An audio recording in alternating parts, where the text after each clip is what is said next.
성경 봉독하겠습니다. 마태복음 4장 12절에서 22절 말씀입니다. 신약 성경 4페이지 있습니다.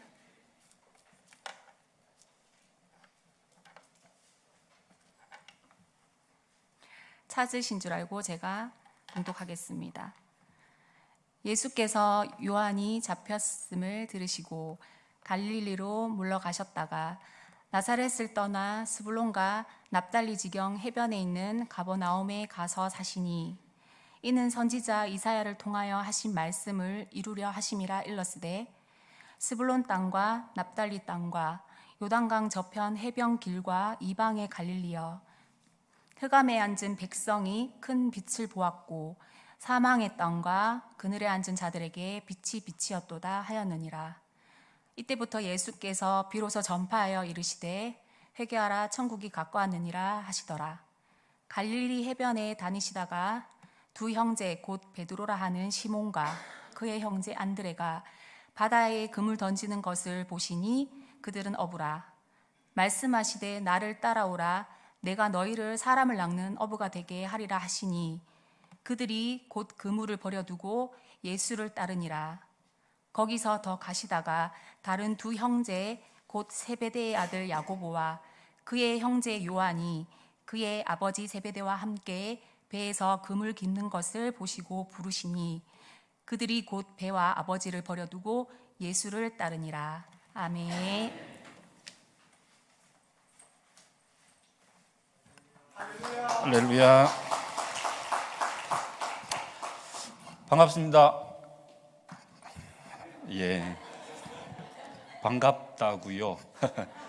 반갑다고요. 예, 여러분을 만나게 돼서 너무 기쁘고 반갑고 함께 예배하는 이 자리가 하나님이 함께 하시는 은혜의 자리가 되기를 주의 이름으로 축원합니다. 여러분 저를 아세요? 잘 모르시죠? 진짜 모를까요? 제가 83년도에 여기 성당시장 앞에 성남초등학교를 졸업을 했고요.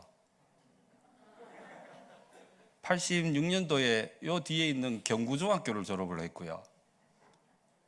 91년도에 시민고등학교를 졸업을 했고요. 92년도에 계대를 입학을 했고요. 선배님 92학번 성진호입니다. 우리 김현준 장로님의 후배로 계대 성악과를 97년까지 다녔고요.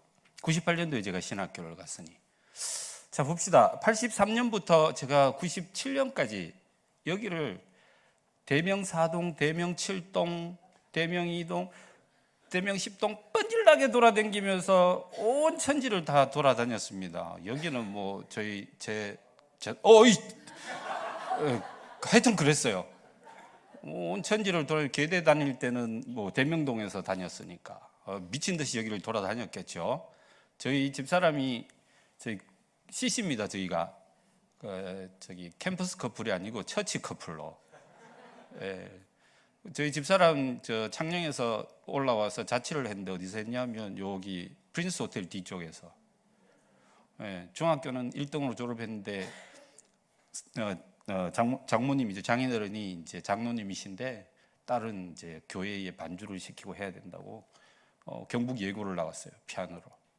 계대 피아노과를 나왔어요. 집사람과 이 지역에 사차치 돌아다니면서 데이트를 했겠죠. 자, 여러분 저를 아시겠어요? 모르시겠어요? 깨놓고 얘기를 해봅시다. 몰라요? 알 것 같아요? 잘 모르겠죠. 사실은 이게 제가 못생긴 얼굴이 아닌데 딱 하면 빛이 나는데, 자 여기 와서 정 목사님 계시는데 이런 소리 절대로 하면 안 되는데, 다른 사람한테는 어지간하면 안 밀리는데 내가 정 목사님한테 조금 밀리기 때문에 내가 어지간하면 얘기는 안 하는데, 여러분 저를 아마 보셨을 거예요. 이 동네 돌아다니는 걸 자주 만났었을 거예요. 근데 기억이 없어요. 저도 여러분 기억 없어요. 사실은 여러분 몰라요. 왜 그럴까? 관심이 없어서 그래요. 그때는 저와 여러분이 관심이 없어서 그래요. 저는 사실 김현준 장로님 여기 계시는 거 몰랐어요. 관심도 없었어요. 그런데 제가 목회를 시작하고 이제 교회에 대해서, 여러 교회들에 대해서 제가 여기 교육전사를 여기 요 앞에 있는 서남교회에서 교육전사를 한 3년을 했었어요. 그러면서 여기 주변에 있는 교회들에 관심을 가지게 됐는데 보니까 이름이 제가 아는 선배님 이름하고 비슷해요. 저는 얼굴을 잘 못 뵀어서 이름만 알고 있었거든요. 저하고 나이 차이가 많이 나세요. 죄송합니다. 네, 제가 좀 젊어 보이잖아요. 여기 우리 선배님이 계시구나. 그렇게 알게 되었죠. 그러면서 이제 난강교회에 대해서 더 잘 알게 되죠. 사실은 난강교회는 여기 번질나게 돌아다니면서도 여기 교회가 있구나 하는 정도 알았지 저도 잘 몰랐어요. 이유는 관심이 없으니까. 관심이 있었으면 알았을 텐데 관심이 없으니까 잘 모르게 되더라고요. 제가 요즘에 그 우주에 대해서 좀 관심이 생겼습니다. 그래서 우주에 대한 강의를 천체 물리학자들의 얘기를 좀 많이 듣게 됐어요. 하루는 그 허블 망원경 아시죠? 지금은 뭐 제임스 웹 망원경으로 교체가 됐습니다만은 허블 망원경을 설치를 하고 얼마 안 돼서 사람들이 이 허블 망원경이 보고 있는 별을 보니까 너무 아름다운 거예요. 너무 아름다워서 이게 어떻게 이렇게 우주에 이 상상도 안 되는 이 우주에 이런 별들이 있을까 생각을 했죠. 근데 한 과학자가 지금 우리가 보고 있는 안드로메다성 근처로 해서 쫙 우주의 끝까지 비추고 있는 이쪽 말고 다른 쪽으로 허블 망원경을 한번 돌려보자라는 제안을 했어요. 충분히 그럴 수 있을 거라고 생각하지만 사실은 그렇지 않았어요. 왜냐하면 과학자들이 왜 그렇게 헛짓을 하냐. 지금 여기 별이 얼마나 많은데 그 반대편은 깜깜해서 아무것도 없는데 왜 그쪽으로 돌리려고 하냐. 그리고 이거 돌리는데도 돈이 엄청나게 많이 들었어요. 그러니 이 과학자가 그럼 내가 돈 다 내겠다. 내 전 재산을 걸고 한번 해보자. 그래서 허블 망원경을 돌렸어요. 돌리고 약 한 달간 렌즈를 열어놓고 빛을 받아들이기 시작했죠. 그랬더니 그때까지는 그 모든 것이 다 깜깜해서 암흑물질로 가득해서 아무것도 없다고 생각했던 그 자리에 엄청난 별들이 쏟아지기 시작했는데 지금까지 알 수 없는 별들이 그때 쏟아지기 시작한 거예요.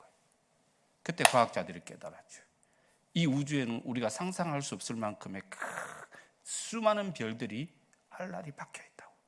그리고 우주에 대해서 조사하기 시작했는데 그때부터 본격적으로 조사를 하기 시작했는데 우리 지구에서 태양까지 거리가 약 한 33만 킬로미터 되는데 1초에 30만 킬로미터를 가는 걸 광속이라고 얘기합니다. 그래서 빛의 속도로 모든 걸 조사를 합니다. 그게 달까지 가는 1초 만에 갈 수 있는, 실제로는 1초 만에 못 갑니다. 1초에 30만 킬로미터를 가니까 엄청난 속도죠. 이 빛의 속도로 조사를 하기 시작했는데 빛의 속도로 달까지는 1초까지지만 태양까지는 약 한 9분 정도가 걸리고 우리 태양계 끝까지는 약 한 반나절 정도가 걸립니다. 빛의 속도로 갔다 와도 그 정도 걸리죠. 우리가 잘 알고 있는 안드로메다 성까지를 보니까 안드로메다에 지금 누가 살고 있어요? 내하고 비슷한 세대신데 잘 모르시는구나. 오로라 공주가 살고 있죠. 은하철도 999를 타고 철이가 지금 가서 거기에 지금 살고 있잖아요. 모르세요? TV를 안 보시는구나. 오케이, 좋습니다. 자, 안드로메다 성까지 빛의 속도로 재보니까 약 260만 광년이 걸리는 거예요. 260만 광년이라는 말은 빛의 속도로 달려가면 260만 년을 달려가야 도착할 수 있는 거예요. 지금 안드로메다 별을 갖다가 착각하고 찍으면 이 빛이 언제 출발한 거라고요? 260만 년 전에 출발한 빛이 지금 찍힌 거예요. 그러면 지금 거기 오로라 공주가 있을까요, 없을까요? 상상에 맡기겠습니다. 우리 지구, 우리 은하, 지구가 포함되어 있는 우리 태양계 별이 약 한 2천억 개 된다고 얘기하죠. 우리 은하는 그 2천억 개 넘는 별들이 2천억 개가 더 있다고 얘기해요. 그런 은하가 2천억 개가 넘는다고 얘기합니다. 그런 우리 은하 중심까지 가는데 약 한 2만 년이 걸립니다. 별로 안 놀라시는구나. 2만 년을 빛의 속도로 가야 중심까지 갈 수 있다니까. 우리 태양계가 그만큼 변두리에 있어요. 그런 우리 은하가 수천억 개가 모여 있는 게 우주라고요. 그러니까 이 별의 숫자는 셀 수가 없는 거예요. 상상할 수가 없는 거예요. 그 우주의 길이가 그러면 얼마나 되겠냐? 과학자들이 조사를 해보니까 과학자들은 빅뱅을 얘기하니까 빅뱅에서부터 지금까지 우주의 거리를 재보니까 약 138억 광년이 되더라라는 거죠. 빛의 속도로 138억 년을 가야 우주 끝까지 갈 수 있겠더라. 그럼 그 다음 밖에는 뭐가 있는데요? 과학자들이 모르겠다 하더라고요.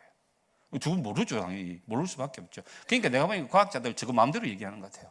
우리 모른다 싶으니까 우리가 뭐 138억년짜리 뭐 망원경을 보겠어요? 어떻게 하겠어요? 뭐 어떻게 볼 수가 없으니까 저거 마음대로 얘기하는 거겠지. 실제적으로 재보니까 그 정도 된다고 얘기를 해요. 그렇게 따지고 보니까 이 광대한 우주를 얘기하고 나니까 이거는 도저히 하나님이 아니고서는 할 수가 없는 거예요. 그 우주, 그 넓은 광대, 깜깜하게 아무것도 없다고 생각했던 그곳에 엄청난 많은 별들이 쏟아져 있는 것을 발견하니까 이건 하나님이 아니고서는 할 수 있는 분이 없다는 결론이 내려진 거죠. 수많은 과학자들은 아니야, 그게 무신론의 증거야 라고 얘기하지만 실제로 그렇지 않더라는 거예요. 이건 하나님이 하시지 않고서는 도저히 그 어떤 방법으로도 설명할 수 없는 거죠. 그럼 지구를 해봅시다. 지구가 이렇게 서 있는 이유를 설명할 수가 없는 거예요. 딱 한 가지 얘기할 수 있는 거는 그거예요. 중력이죠. 그래비티. 중력이 아니고서는 지구를 설명할 수 없어요. 우주를 설명할 수가 없어요. 중력이 있어야 지구가 있는 거죠. 대기가 있으니까 지금 이 중력이 안정적으로 유지가 되니까 우리가 지금 살고 있는 거예요. 이 건물이 무너지지 않는 거예요. 만약에 이 중력이 조금이라도 틀어지면 이 건물은 그냥 무너집니다. 바닷물이 다 증발되고 없습니다. 아무것도 없어요. 근데 중력이 잘 유지되어서 이 지구라는 땅이 얼마나 아름답게 유지되고 있는지 몰라요. 근데 어느 날 보이저 2호가 그 해왕성 밖으로 나가면서 뒤로 고개를 돌렸어요. 원래 이거는 우주는 앞으로만 가거든요. 엔진이 없어도 한번 밀어놓으면 이게 진공 상태이기 때문에 계속 갑니다. 지금 그 속도로 지금 가고 있거든요. 발사한 지 한 40년 넘었죠. 50년 넘었잖아요. 이 보이저 2호가 돌아서서 사진을 하나 찍었어요. 그리고 그것을 지구로 전송했어요. 다만한 사진 하나에 우주에 요만한 점이 하나 딱 찍혀 있었어요. 그게 뭐겠어요? 지구였던 거죠. 창백하고 푸른 점. 그 조그만한 지구, 이 거대한 우주에 이 점을, 지구를 따지고 보니까 먼지보다 못한 거예요. 이거는 먼지도 아닌 거예요. 이거는 아무 흔적도 없는 거죠. 그런데 놀라운 것은 이 지구에 하나님이 이렇게 아름다운 자연을 창조하시고 이 아름다운 지구 속에 저와 여러분을 창조하시고 하나님이 찬양받기를 원하시더라는 거예요. 할렐루야. 이 땅이 그래서 존재 가치가 있는 거예요. 저와 여러분이 그래서 존재 가치가 있더라고요. 우주에 외계인이 있을까요, 없을까요? 심각하다, 그죠? 우주에 외계인이 있는지 없는지 몰라요. 과학자들 저것도 몰라요. 저는 외계인이 있었으면 좋겠어요. 그럼 외계인이 있다고 해서 그러면 하나님의 광대하심이, 하나님의 영원하심이 무너지나요? 천만의 말씀이더라고요. 이 광대한 우주에 이 지구 하나 움직이시는 거, 너무 감사하고 기쁜데 또 다른 곳에 이 지구만한, 이 지구와 비슷한 환경을 가진 별들이 수천억 개가 있는데 그 중에 또 다른 생물이 없다고 얘기하기가 너무 아까운 거예요. 하나님 또 다른 우주를 창조하셨으면 좋겠다라는 마음이 저는 막 들더라고요. 그 하나님의 역사를 기대하니까 너무 기쁘고 너무 감사하고 너무 감격적인 거예요. 그 안에 내가 있다는 것이 얼마나 감사한지. 그렇게 따지고 보니까 다른 게 아니더라고요. 하나님의 관심이 우리 지구에 딱 집중되어 있는 거예요. 최근에 많은 사람들이 이제 화성의 정착촌을 꾸미기 위해서 기대를 하죠. 고민을 하죠. 화성까지 왕복하는데 약 한 9개월 이상 걸립니다. 근데 화성을 지금 가서 사진을 찍어 온 것들 여러 개를 보니까 아무것도 없어요. 물도 없고 아무것도 없으니까 화성에 정착촌을 만들려면 지구에서 이 모든 것들, 화성에 가서 할 수 있는 것들을 다 들고 가야 돼요. 하나를 다 안 들고 가면 할 수 있는 게 없는 거예요. 다 들고 가야 뭔가 해결이 되겠더라는 거죠.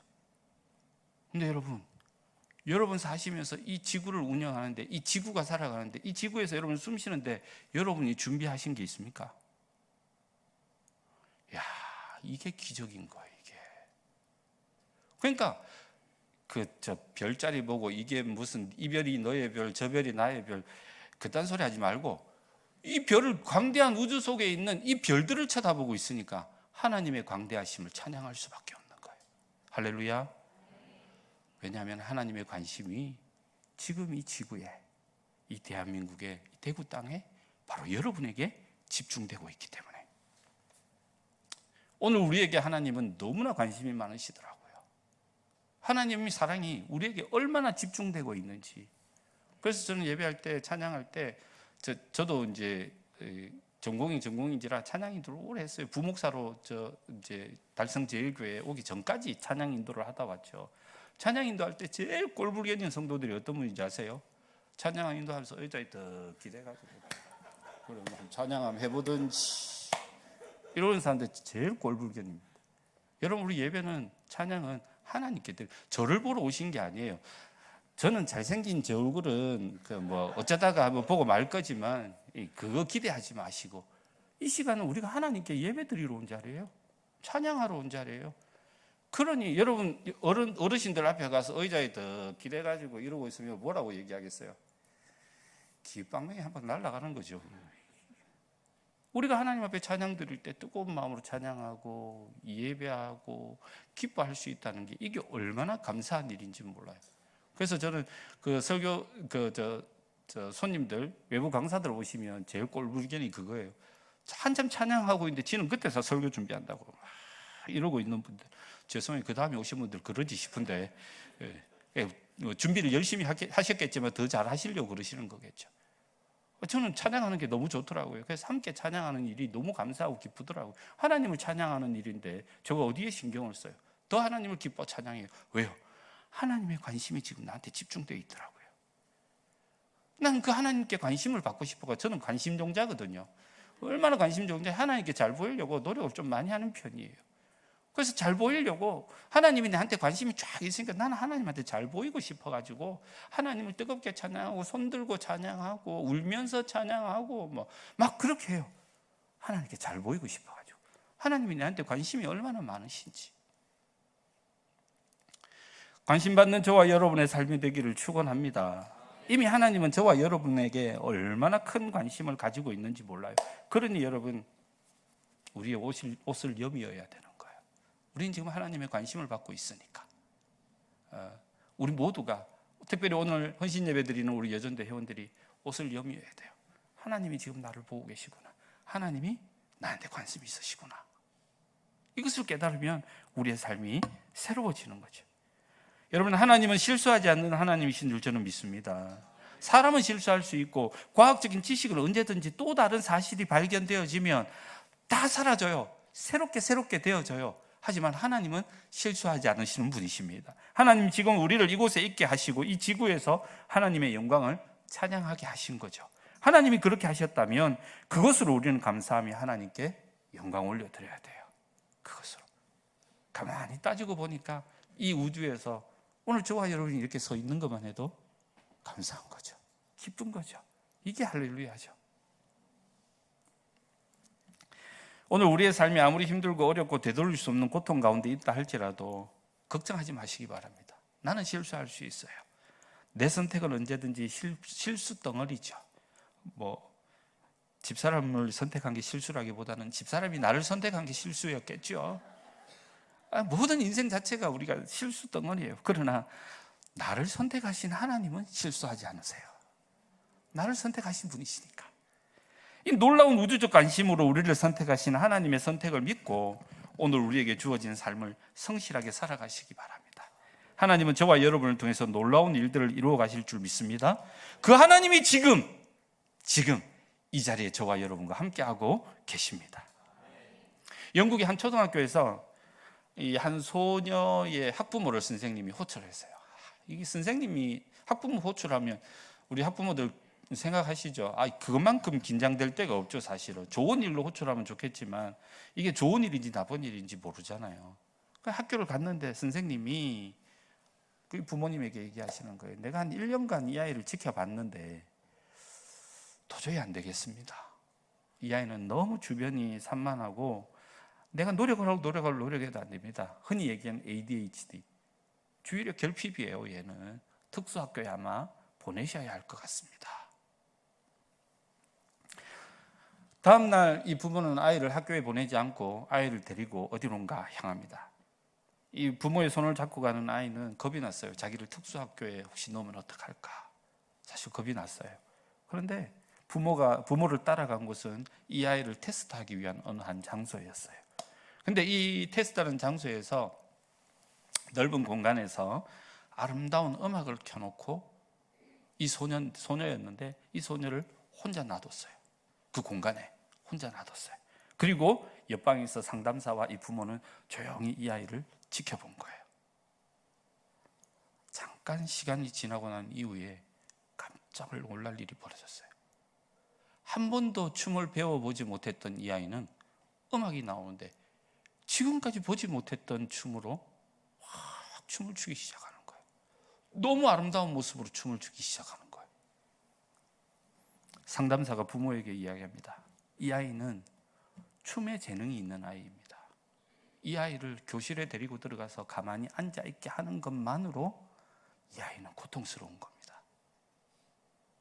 부모가 너무 감격해서 눈물이 막 흘렀어요. 그리고는 그 아이를 그 다음 날부터 댄스 학원에 댄스 연습실로 데리고 갑니다. 그리고 이 아이가 춤을 그때부터 추기 시작하는데 이 아이가 바로 20세기 가장 위대했던 발레리나이자 안무가였던 질리언 린이라는 사람인데요. 이 사람이 우리가 잘 알고 있는 캐츠와 오페라의 유령을 안무했던 사람이에요. 어쩌면 삶을 포기할 뻔한 자기 자신이 자신의 아이가 아무 쓸모없다고 생각할 그곳에서 새로운 희망의 노래가 시작이 된 거죠. 그 누구도 관심을 두지는 않았지만 그런 인생이었지만 새로운 관심이 그 아이에게 쏟아지자 새로운 인생이 시작이 된 거예요. 세상의 중심에 있지 않다고 해서 쓸모없는 인생이라고 생각할 필요가 없다는 얘기인 거예요. 사람도 그러한데 하나님이 관심 가지시면요 놀라운 역사가 나타납니다. 놀라운 역사. 하나님이 관심 가지시는 곳은 또 얼마나 변화가 되어지는지 오늘 말씀이 바로 그런 이야기들을 얘기하고 있어요. 그런 도전들을 우리에게 주고 있거든요. 성경에 많은 이야기가 사실은 그런 이야기를 우리에게 하고 있어요. 오늘 본문 12절 13절 말씀을 한번 볼까요? 같이 한번 읽어봅시다. 주무시려고 준비하고 계시는 분들이 계신 것 같아가지고 12절 13절입니다. 시작. 예수께서 들으시고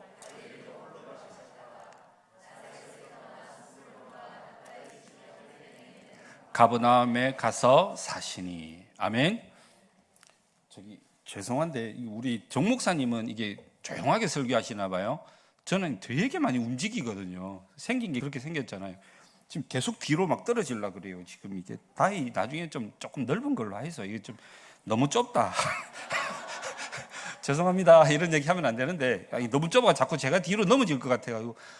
강사가 우리 정 목사님만 오시는 게 아니니까 저같이 좀 활동적인 분도 오시니까 조금만 넓혀놓으세요. 이거 조금만 넓혀놔야 이거 설교하다 뒤로 꽝 하면 여러분은 기쁘실지 모르겠지만 저도 천국 가면 다행이지만 안 그러면 너무 쪽팔리잖아요.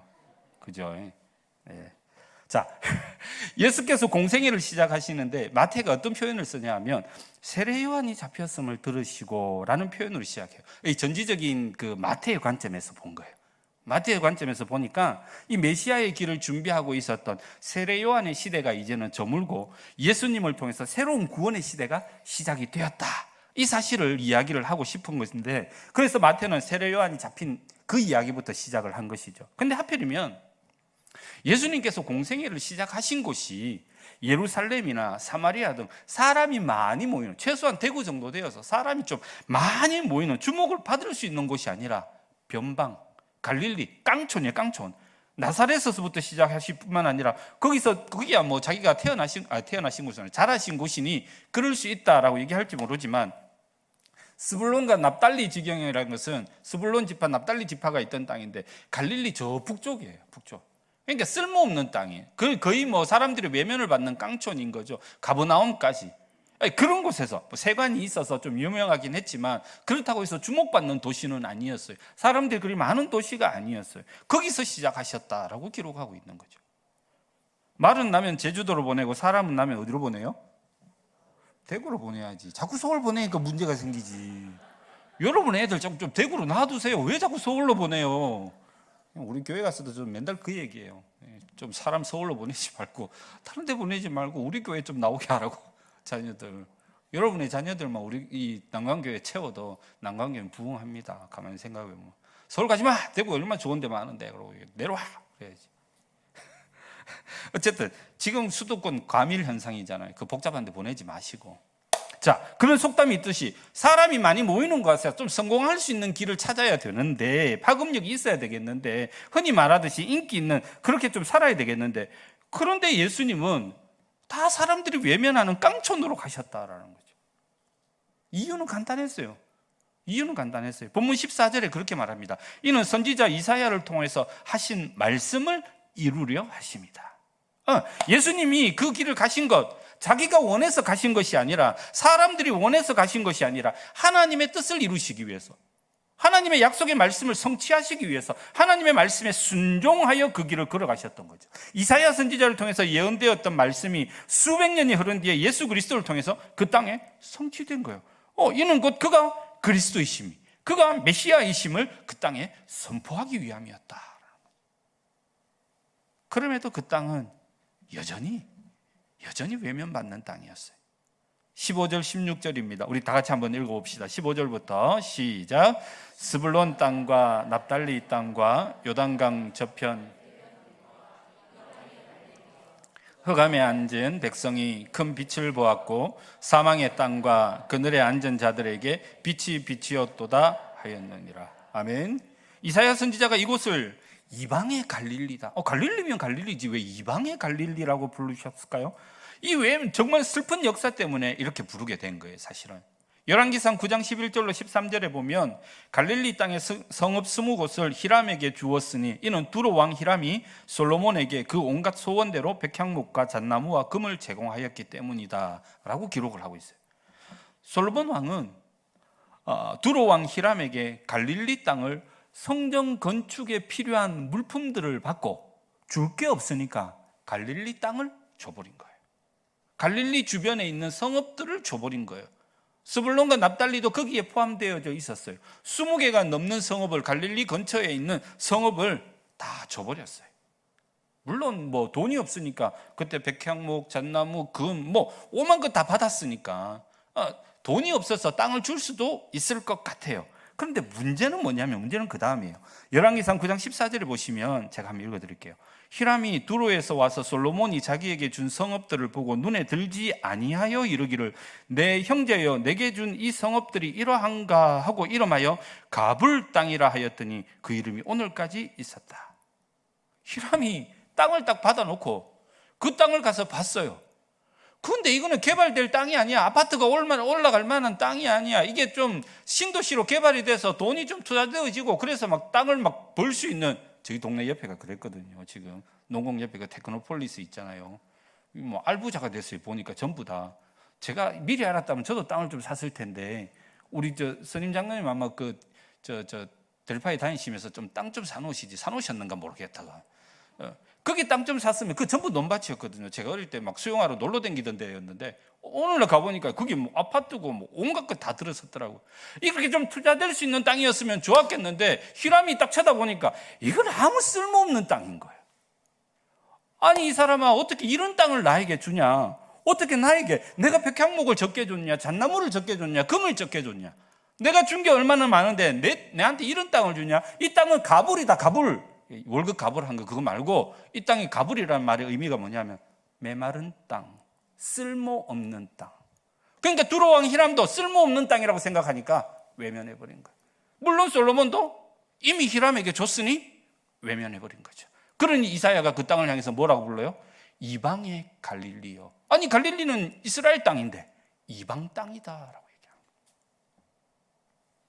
또한 이 갈릴리는요, 아수르가 이스라엘 백성들을 침탈했을 때, 그들을 침공했을 때 딱 그 길목에 있던 지역이었어요. 그러니까 침공당할 때 가장 먼저 포로로 잡혀간 사람들이 이 갈릴리 주변에 살던 사람들이었어요. 그러니까 이곳은 가장 유대적이지 못한 지역, 가장 유대인들이 보기에는 종교적이지 못한 버림받은 지역으로 인식이 되어진 거죠.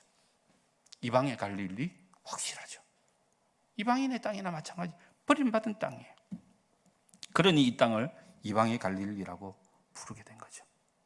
그런데 그렇게 버려진 땅에, 그렇게 사람들의 외면받던 그 땅에 지금 누가 가셨어요? 우리 주님이 가셨어요. 예수님께서 그곳에 계시니 그곳에 하나님의 관심이 집중되어진 거예요. 하나님의 관심이 그 땅에 집중되어지니 주의 말씀이 성취되어져요. 놀라운 역사가 일어나요. 그 땅이 빛나는 땅이 됩니다. 그 땅에 주의 구원이 이르렀습니다. 더 놀라운 건요, 주님께서 그곳에서 선포하신 메시지의 내용이에요. 17절 말씀 우리 다 같이 읽을까요? 다 같이 봅니다. 시작. 이때부터 예수께서 비로소 전파하여 이르시되 회개하라, 천국이 가까이 왔느니라. 할렐루야. 고통받고 멸시당하고 어둠의 땅이었던 곳에 지금 여호와께서 영화롭게 하시겠다고 약속하신 이사야의 예언은 예수님의 공생애와 함께 성취되어서 복음의 역사를 이루는 놀라운 땅이 되었고, 하나님의 관심이 거기에 집중되어져 있으니 예수께서 그 땅을 향하여 뭐라고 선포합니까? 하나님의 나라가 임했다. 천국이 임했다. 천국보다는 테크노폴리스 개발이 더 중요할지는 모르겠지만, 예수님은 많은 사람이 주목하고 있는, 그리고 전통과 권력자들이 있는 예루살렘이 아니라 소외당하고 가난하고 고통 중에 있는, 심지어 혈통적으로 종교적으로 전혀 유대적이지 못한, 종교적이지 못한 이방의 갈릴리에 지금 천국을 선포하고 계십니다. 그 이야기는 바꿔서 얘기하면 지금 그곳에 하나님의 관심이 집중되고 있다라는 의미입니다. 더 나아가서 주님은 그곳 출신의 어부들을 부르십니다. 물고기 잡는 것 말고는 더 이상의 재능이 없었던 사람들 아닙니까? 사람들이 보기에는 결코 좋다, 멋지다, 얘기할 만한 그런 사람이 아니죠. 정말 물고기 잡는 것 외에는 아무것도 할 수 없는 사회 부적응자들이었습니다. 그들을 선택하시고 그들을 부르셔서 그들이 잘 할 수 있는 사람 낚는 어부가 되게 하십니다. 온 땅을 구원할 주의 제자를 삼으셨습니다. 버림받은 땅이었는데, 버림받은 사람들이었는데 주님이 그곳에 계시니 하나님의 관심이 집중되니 놀라운 구원의 역사가 나타났습니다. 사람들이 외면한 땅과 같은 천하고 소망 없는 종교적 부적응 지역 이방 갈릴리, 그 땅도 주님과 함께 있으면, 회개하여 하나님을 바라본다면 그것 또한 천국이 되는 구원의 노래가 선포되어지고, 그들도 주님의 제자가 되어 생명을 살리는 일꾼이 되었음을 오늘 우리는 기억해야 됩니다. 하나님의 관심이 그곳에 있으니 그 땅이 복된 땅이 되었음을 기억하셔야 돼요. 사랑하는 여러분, 그리고 오늘 우리 헌신의 예배를 드리는 우리 에스더 전도회 회원 여러분, 어쩌면 오늘 우리의 심령이 이방의 갈릴리와 같이 쓸모없이 멸시당하는 흑암이 가득한 가불 땅과 같은 인생은 아니었습니까? 지금 우리는 그 누구도 내 마음을 위로할 수 없는 깊은 흑암 속에서 나는 아무것도 할 수 없는 존재라고 자책하면서 쓰러져 있지는 않습니까? 우리의 삶을 보시면, 우리의 인생을 보시면 도저히 희망 없는 변방, 외면당한 인생이지는 않으십니까? 그러나 걱정하지 마시기 바랍니다. 우리가 어디에 있는가 중요하지 않습니다. 지금 우리가 처한 상황, 내 형편 중요하지 않습니다. 지금 우리의 인생이 외롭고 힘들다 할지라도 우리 주님이 함께 하시면, 주님이 함께 하신다면, 하나님의 관심이 그곳에 집중되어져 있다면 그 인생은 복음으로 빛나는 인생이 되고 그곳이 바로 천국이 될 것이며, 그런 우리를 주님의 제자로 삼으셔서 사람 낚는 어부가 되게 하실 것입니다. 내가 가진 것이 아무것도 없어도 괜찮습니다. 여러분의 형편이 비참해도 상관없습니다. 누구도 알아봐 주지 않아도 괜찮습니다. 주님이 함께 하시면 놀라운 구원의 역사가 우리 인생 가운데 나타나게 될 줄 저는 믿습니다. 주님이 함께 하시는 그곳에, 주님의 관심이 집중되는 그곳에 놀라운 구원의 역사가 나타나요. 저는 확신하기는 지금 주님의 관심이 이곳에 저와 여러분에게 집중되고 있는 줄 믿습니다. 그러니 기대할 것밖에 없어요. 우리는 기대할 것밖에 없어요. 비록 힘들고 어려울지라도 날마다 이 강단을 통하여, 목사님을 통하여 선포되어지는 말씀에 순종하여서 주님과 동행하는 믿음의 삶을 살아가는 그런 여러분을 하나님은 기억하시고 관심을 가지고 계신다. 이 사실 기억하세요. 사실 기억하세요. 주님이 지금 여러분과 함께하고 계십니다. 여러분의 인생에 집중하고 계십니다. 이 138억 광년에 되는 이 거대한 우주 가운데 바로 먼지와 같은 전보다도 못한 저와 여러분의 관심이 있으십니다. 하나님은 다른 것에 관심이 있는 것이 아니라 바로 나에게 관심이 있으십니다. 두려워하지 마시고 말씀 가운데 살아가며 하나님의 관심 종자로 살아간다면 오늘 저와 여러분을 통해서 구원의 큰 역사를 우리 가정에, 우리 삶의 현장에, 직장에 이루어 가실 줄 믿습니다. 하나님께 집중 관심 받는 우리 난강교회 그리고 우리 에스더 여전도 회원들 다 되시기를 주님의 이름으로 축원합니다. 기도하겠습니다. 살아계신 하나님 아버지, 온 우주를 통틀어 봐도 이 우주를 다 지나가 보아도 하나님의 관심이 나에게 있음을 오늘 또 말씀을 통해서 깨닫게 됩니다. 나를 통하여 구원의 큰 역사를 이루시기를 원하신 하나님, 내 삶을 통해 영광 받으시기를 원하신 하나님, 나에게 관심이 많으신 하나님, 오늘도 우리가 그 하나님을 의지하며 이 땅에 승리하며 나가는 믿음의 삶을 살게 하여 주시옵소서. 주님 관심 많으신 우리 난강교회를 통하여 우리 정 목사님을 통하여 이 땅에 구원의 큰 역사를 이루어 가시옵소서. 우리 주님 관심 많으신 우리 난강교회 성도들 한 사람 한 사람들을 선택하셔서 아버지의 영광을 드러내는 일에 사용하여 주십시오. 무엇보다 우리 하나님 관심 많으신 우리 에스더 여전도를 통하여 주의 교회를 섬기게 하시고 주의 가정을 아름답게 섬기게 하시고 아버지의 영광을 드러내는 일에 귀하게 쓰임받는 주의 종들의 삶이 되게 하여 주옵소서. 예수님의 이름으로 축복하며 기도합니다. 아멘.